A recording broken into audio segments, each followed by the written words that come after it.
All right, hot, dry, and windy. It doesn't take much for a fire to spark in parts of Colorado. Fox 21 Storm Team meteorologist Nick Temple talked with a local firefighter about what it takes to battle those flames. Hey, Nick.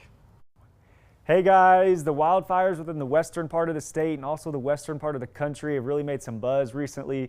Very dry conditions out there for the fires to ignite. And I know we can forecast the smoke moving in, but I really wanted to get some insight on how exactly we fight fires here in Colorado. I spoke with resident firefighter Adam Drake, and he gave me some insight on how the terrain and topography of the mountains makes it a challenge here.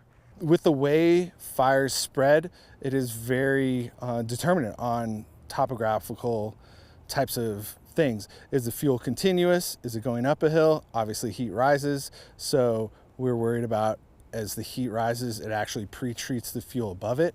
So if you have a steep slope, the fire below it, the heat is slowly making the fuels above it more likely to ignite.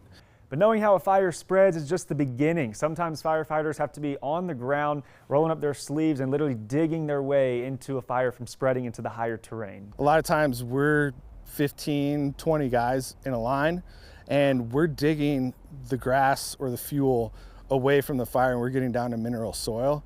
And that's another way to create a fire break, but we're actually creating that break between fuel, which is combustible, and mineral soil, which isn't. And while firefighters work on the ground, there's also some in the sky, providing some aerial resources to the fire and surrounding areas.